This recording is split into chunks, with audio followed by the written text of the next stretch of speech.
హుస్నాబాద్ నియోజకవర్గం నుండి ఎమ్మెల్యేగా గెలిచి మంత్రిగా పదవి దక్కించుకున్న పొన్నం ప్రభాకర్ ఆ నియోజకవర్గంపై ప్రత్యేక దృష్టి సారించారు.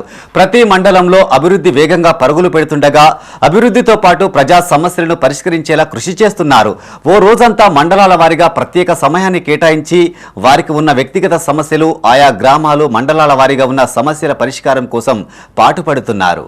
సిద్దిపేట జిల్లా హుస్నాబాద్ క్యాంపు కార్యాలయంలో మంత్రి పొన్నం ప్రభాకర్ వినతులు స్వీకరించారు. అక్కడే పలు అంశాలతో అధికారులతో మాట్లాడి సమస్య పరిష్కారం చేస్తున్నారు. మరిన్ని సమస్యలపై పరిష్కారానికి మార్గాలు చూపుతూ తానున్నానంటూ భరోసా ఇచ్చారు. ఎమ్మెల్యే క్యాంపు కార్యాలయంలో మెగా జాబ్ మేళాను ఏర్పాటు చేశారు. ఇప్పటికే గతంలో ఏర్పాటు చేసిన జాబ్ మేళా ద్వారా 5,000 మంది నిరుద్యోగ యువతకు ఉపాధి కల్పించారు.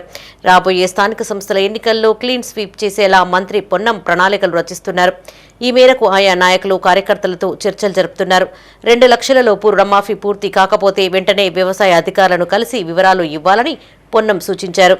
ఇందిరమ్మ ఇళ్ల ఎంపిక జరుగుతుందని, ఇల్లు లేని వారికి మొదటి ప్రాధాన్యత కల్పిస్తున్నామని పేర్కొన్నారు.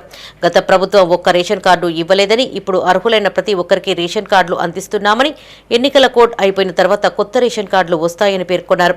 ఇప్పటికే భూమి లేని ఉపాధి కూలీలకు ఇందిరమ్మ ఆత్మీయ భరోసా నిధులు విడుదల అయ్యాయని, ఎవరికైనా భూమి లేని ఉపాధి కూలీలకు డబ్బులు జమ కాకపోతే తెలపాలని సూచించారు.